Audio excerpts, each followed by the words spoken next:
जय हिंद फ्रेंड्स, कैसे हैं आप लोग। मैं आशा करता हूं कि आप लोग ठीक ही होंगे। फ्रेंड्स, आज की इस वीडियो में मैं आप लोगों के लिए एसएससी जीडी 2021 से संबंधित कुछ प्रीवियस ईयर के मोस्ट इम्पॉर्टेंट क्वेश्चनों को लेकर आया हूं, जो कि आपके एग्जाम की दृष्टिकोण से बहुत इंपॉर्टेंट हैं। तो चलिए फ्रेंड्स, हम वीडियो की स्टार्ट कर लेते हैं और जल्दी से उन क्वेश्चनों को हम लोग देख लेते हैं। लेकिन फ्रेंड्स, आगे के वीडियो स्टार्ट करने से पहले जो लोग हमारे चैनल पर नए आए हुए हैं और अभी तक हमारे चैनल को सब्सक्राइब नहीं किए हैं, वे जल्दी से हमारे चैनल को सब्सक्राइब कर ले, ताकि समय समय पर आप लोगों को वीडियो का नोटिफिकेशन आप लोगों तक पहुंचता रहे। तो चलिए फ्रेंड्स, हम लोग क्वेश्चन की ओर बढ़ते हैं। तो फ्रेंड्स, आपका पहला क्वेश्चन हो जाएगा कि पीली क्रांति किससे संबंधित है। पीली जो क्रांति है वो किससे संबंधित है। आपका पहला ऑप्शन है मांस से संबंधित है, दूसरा तिलहन से संबंधित है, तीसरा ऑप्शन है मसाला से संबंधित है, कि आपका अंतिम ऑप्शन है आलू से संबंधित है। तो फ्रेंड्स, जल्दी से आप लोग उत्तर दीजिएगा। तो फ्रेंड्स, इसका जो राइट आंसर हो जाएगा, जो पीली क्रांति है वह तिलहन से संबंधित है। चलिए फ्रेंड्स, नेक्स्ट क्वेश्चन की ओर बढ़ते हैं। तो फ्रेंड्स, आपका अगला क्वेश्चन हो जाएगा, पाकिस्तान के किस शहर को मुगलों का बगीचा कहा जाता है। फ्रेंड्स, फिर से हम क्वेश्चन को रिपीट कर देता हूँ। पाकिस्तान के किस शहर को मुगलों का बगीचा कहा जाता है। आपका पहला ऑप्शन है लाहौर को, आपका दूसरा ऑप्शन है कराची को, आपका तीसरा ऑप्शन है इस्लामाबाद को, और आपका अंतिम ऑप्शन हो जाएगा पंजाब को। तो फ्रेंड्स, इसका जो राइट आंसर हो जाएगा, पाकिस्तान के किस शहर को मुगलों का बगीचा कहा जाता है, तो इसका जो राइट आंसर हो जाएगा वह लाहौर हो जाएगा। लाहौर नामक शहर को पाकिस्तान का मुगलों का बगीचा कहा जाता है। चलिए फ्रेंड्स, नेक्स्ट क्वेश्चन की ओर बढ़ते हैं। फ्रेंड्स, ये जितने भी हम क्वेश्चन आप लोगों को इस वीडियो में बताने वाला हूँ, ये परीक्षा की दृष्टि से काफ़ी इम्पॉर्टेंट है, आप लोग इसे रट लीजिएगा। तो चलिए फ्रेंड्स, आपका नेक्स्ट क्वेश्चन, फल किस क्रांति से संबंधित है। एक बार फिर से फ्रेंड्स, फल किस क्रांति से संबंधित है। आपका पहला ऑप्शन है नीली क्रांति से, आपका दूसरा ऑप्शन है सुनहरी क्रांति से, तीसरा ऑप्शन है रजत क्रांति से, और चौथा ऑप्शन है बादामी क्रांति से। तो फ्रेंड्स, इसका जो एकदम राइट आंसर होगा वह सुनहरी क्रांति से संबंधित है। चलिए फ्रेंड्स, नेक्स्ट क्वेश्चन की ओर बढ़ते हैं। इंदिरा सागर बांध भारत के किस राज्य में स्थित है। फ्रेंड्स, फिर से क्वेश्चन को एक बार रिपीट कर देता हूँ। इंदिरा सागर बांध जो है भारत के किस राज्य में स्थित है। आपका पहला ऑप्शन है पंजाब राज्य में, दूसरा ऑप्शन है मध्य प्रदेश राज्य में, तीसरा उड़ीसा राज्य में, और आपका जो अंतिम ऑप्शन हो जाएगा उत्तराखंड राज्य में। तो फ्रेंड्स, जो इंदिरा सागर बांध जो है भारत के मध्य प्रदेश राज्य में स्थित है। चलिए फ्रेंड्स, नेक्स्ट क्वेश्चन की ओर बढ़ते हैं। तो फ्रेंड्स, आपका अगला क्वेश्चन हो जाएगा, बांग्लादेश का जो राष्ट्रीय खेल है क्या है। बांग्लादेश में जो खेल खेला जाता है, जिसको प्रमुखता दी जाती है, वह किस खेल को दी जाती हैं। तो फ्रेंड्स, पहला आपका ऑप्शन है कबड्डी, दूसरा ऑप्शन है फुटबॉल को, तीसरा क्रिकेट को, और चौथा और आपका अंतिम ऑप्शन हो जाएगा हॉकी को। तो फ्रेंड्स, जो बांग्लादेश का जो राष्ट्रीय खेल है वह कबड्डी है। चलिए फ्रेंड्स, नेक्स्ट क्वेश्चन की ओर बढ़ते फ्रेंड्स। लेकिन यदि आप लोगों को वीडियो पसंद आ रहा होगा तो लाइक ज़रूर कर दीजिएगा और चैनल को सब्सक्राइब कर लीजिएगा। तो चलिए फ्रेंड्स, नेक्स्ट क्वेश्चन की ओर बढ़ते हैं। अर्थशास्त्र का जनक किसे कहा जाता है। फिर से क्वेश्चन को रिपीट कर देता हूँ फ्रेंड्स।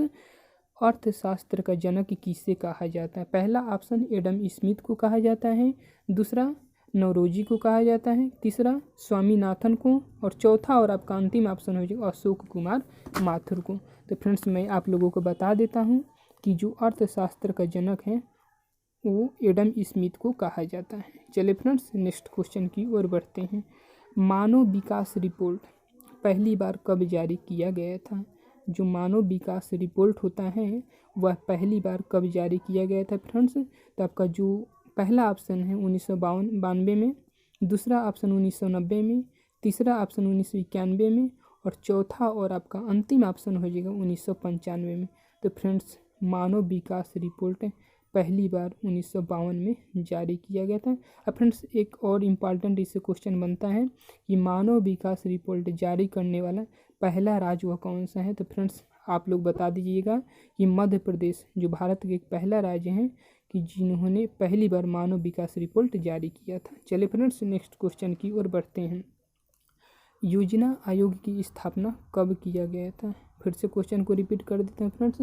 योजना आयोग की स्थापना कब किया गया था। आपका पहला ऑप्शन है 1950 को, दूसरा ऑप्शन है 1963 को, तीसरा ऑप्शन है 1962 को, और चौथा आपका ऑप्शन है 1949 को। फ्रेंड्स योजना आयोग की जो स्थापना है 1950 में इसकी स्थापना किया गया था। फ्रेंड्स अब इस योजना आयोग का नाम बदलकर नीति आयोग कर दिया गया है। चलिए फ्रेंड्स नेक्स्ट क्वेश्चन की ओर बढ़ते हैं।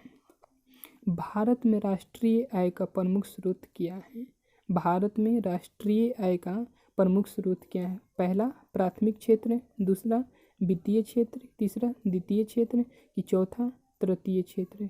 तो फ्रेंड्स भारत में जो राष्ट्रीय आय का जो प्रमुख स्रोत हैं वह प्राथमिक क्षेत्र है, जिसे कृषि संबंधित है। कृषि से संबंधित जो क्षेत्र हैं वो प्राथमिक क्षेत्र के अंतर्गत आता है, और जो प्राथमिक क्षेत्र है भारत में राष्ट्रीय आय का प्रमुख स्रोत है। फ्रेंड्स अगला क्वेश्चन की ओर बढ़ते हैं। सबसे ज़्यादा गरीबी हटाओ का नारा किस पंचवर्षीय योजना में दिया गया था? फ्रेंड्स यदि इनका आप लोगों को उत्तर आ रहा होगा तो कमेंट बॉक्स में ज़रूर कमेंट करके यस या नो का उत्तर दीजिएगा। पहला ऑप्शन है प्रथम पंचवर्षीय योजना, दूसरा ऑप्शन है तृतीय पंचवर्षीय योजना, तीसरा ऑप्शन है चतुर्थ पंचवर्षीय योजना, और जो आपका अंतिम ऑप्शन है पाँचवीं पंचवर्षीय योजना। तो फ्रेंड्स आप लोग इसका उत्तर देने का प्रयास कीजिएगा। फिलहाल हम बता देते हैं कि इसका जो राइट आंसर होगा सबसे ज़्यादा गरीबी हटाओ का नारा जो दिया गया था पाँचवीं पंचवर्षीय योजना में दिया गया था। फ्रेंड्स जितने भी पंचवर्षीय योजना से इम्पॉर्टेंट क्वेश्चन है आप लोग ज़रूर देखकर एग्जाम में जाइएगा, ये बहुत इम्पॉर्टेंट है परीक्षा के दृष्टिकोण से। चलिए फ्रेंड्स नेक्स्ट क्वेश्चन की ओर बढ़ते हैं। सबसे ज़्यादा रोजगार किस क्षेत्र से है? सबसे ज़्यादा जो रोजगार है किस क्षेत्र में है या किस क्षेत्र से है? पहला आपका ऑप्शन हो जाएगा कृषि क्षेत्र से, दूसरा पशुपालन, तीसरा उद्योग से, और चौथा आपका ऑप्शन है सेवा क्षेत्र से। तो फ्रेंड्स सबसे ज़्यादा जो रोजगार है वह कृषि क्षेत्र से है। चलिए फ्रेंड्स नेक्स्ट क्वेश्चन की ओर बढ़ते हैं। भारत का जो वित्तीय वर्ष है कब से शुरुआत होता है और कब अंत होता है? तो फ्रेंड्स मैं आप लोगों फ्रेंड्स आपका पहला ऑप्शन हो जाएगा 1 अप्रैल से 31 मार्च तक, दूसरा ऑप्शन है 1 जुलाई से 30 जून तक, तीसरा ऑप्शन है 1 जनवरी से 30 दिसंबर तक, और चौथा आपका ऑप्शन है इनमें से सभी। तो फ्रेंड्स इसका जो राइट आंसर हो जाएगा भारत का जो वित्तीय वर्ष है वह 1 अप्रैल से स्टार्ट होता है और 31 मार्च को अंत होता है। चलिए फ्रेंड्स नेक्स्ट क्वेश्चन की ओर बढ़ते हैं। योजना आयोग की प्रथम अध्यक्ष कौन थे? योजना आयोग की प्रथम अध्यक्ष कौन थे? आपका पहला ऑप्शन हो जाएगा फ्रेंड्स गुलजारी लाल नंदा, दूसरा ऑप्शन है डॉक्टर राजेंद्र प्रसाद, तीसरा पंडित जवाहरलाल नेहरू, और आपका अंतिम ऑप्शन हो जाएगा भीमराव अंबेडकर। तो फ्रेंड्स जो योजना आयोग की स्थापना आप लोग जानते ही होंगे 1950 में हुआ था, और इसके जो प्रथम अध्यक्ष थे वो भारत के प्रधानमंत्री होता है, और उस समय जो भारत के जो प्रधानमंत्री थे पंडित जवाहरलाल नेहरू थे, वही भारत के प्रथम अध्यक्ष थे। आज यदि फ्रेंड्स आप लोगों से क्वेश्चन कर दे कि योजना आयोग के प्रथम उपाध्यक्ष कौन था, तो फ्रेंड्स आप लोग पहला ऑप्शन पर टिक लगा दीजिएगा, यानी कि गुलजारी लाल नंदा। चलिए फ्रेंड्स नेक्स्ट क्वेश्चन की ओर बढ़ते हैं। पंचवर्षीय योजना किस देश से लिया गया है? जो पंचवर्षीय योजना है वह किस देश से लिया? पहला ऑप्शन है रूस से, दूसरा ऑप्शन है अमेरिका से, तीसरा ब्रिटेन से, और चौथा आपका ऑप्शन है जापान से। तो फ्रेंड्स जो पंचवर्षीय योजना है वह रूस के संविधान से लिया गया है। चलिए फ्रेंड्स नेक्स्ट क्वेश्चन की ओर बढ़ते हैं। भारतीय कृषि अनुसंधान कहाँ पर स्थित? फ्रेंड्स एक बार फिर से क्वेश्चन को रिपीट कर देता हूँ।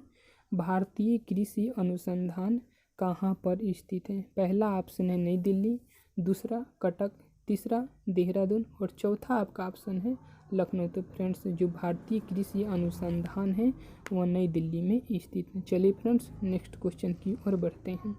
आपका अगला क्वेश्चन हो जाएगा भारतीय गन्ना अनुसंधान कहाँ पर स्थित है? पहला ऑप्शन है लखनऊ, दूसरा ऑप्शन है कोलकाता, तीसरा ऑप्शन है शिमला, और चौथा आपका ऑप्शन है मुंबई। तो फ्रेंड्स जो भारतीय गन्ना अनुसंधान है वह लखनऊ में स्थित है। अब फ्रेंड्स जो लखनऊ है वह उत्तर प्रदेश की राजधानी है। चलिए फ्रेंड्स नेक्स्ट क्वेश्चन की ओर बढ़ते हैं।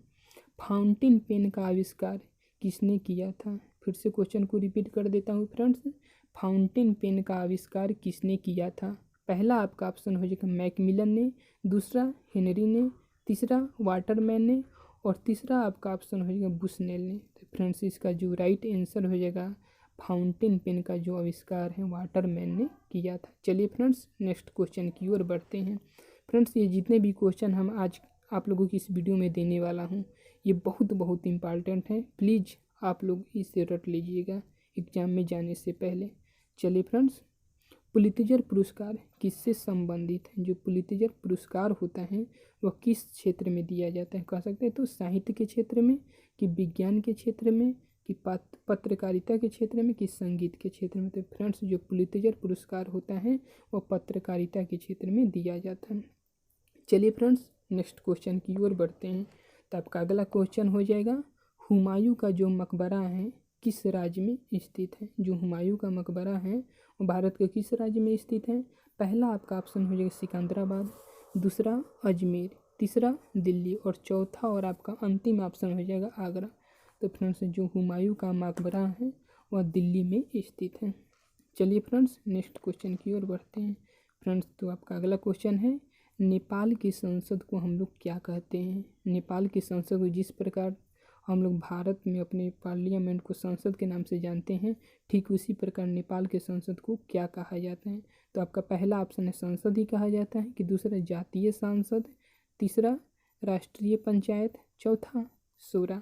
तो फ्रेंड्स मैं आप लोगों को बता देता हूँ कि नेपाल की संसद को हम लोग राष्ट्रीय पंचायत के नाम से जाने, वहाँ पर जो संसद हैं उसको राष्ट्रीय पंचायत के नाम से जाना जाता है। वही फ्रेंड्स यदि आप लोगों को कह दें कि बांग्लादेश में जो संसद उसको किस नाम से जाना जाता है, तो जातीय संसद के नाम से जाना जाता है। जो हमारे देश में पार्लियामेंट है उसको तो आप लोग जानते ही होंगे कि संसद को नाम से जाना जाता है। वही फ्रेंड्स आप लोगों से कह दे कि अफगानिस्तान में जो संसद उसको किस नाम से जाना जाता है, तो शूरा के नाम से जाना जाते हैं। ये बहुत इंपॉर्टेंट है फ्रेंड्स। चलिए फ्रेंड्स नेक्स्ट क्वेश्चन की ओर बढ़ते हैं। विश्व डाक दिवस कब मनाया जाता है? जो विश्व डाक दिवस है वह कब मनाया जाता है? आपका पहला ऑप्शन है 9 अक्टूबर, दूसरा ऑप्शन है 15 अक्टूबर, तीसरा ऑप्शन है 10 अक्टूबर, चौथा ऑप्शन है 8 अक्टूबर। तो फ्रेंड्स इसका जो राइट आंसर हो जाएगा वो जो विश्व डाक दिवस है वह 9 अक्टूबर को मनाया जाता है। आपका अगला क्वेश्चन है, फुटबॉल में कितने खिलाड़ी होते हैं? आपका पहला ऑप्शन है 11, दूसरा ऑप्शन है 13, आपका तीसरा ऑप्शन है 9 और आपका अंतिम ऑप्शन है 6 यानी कि 6।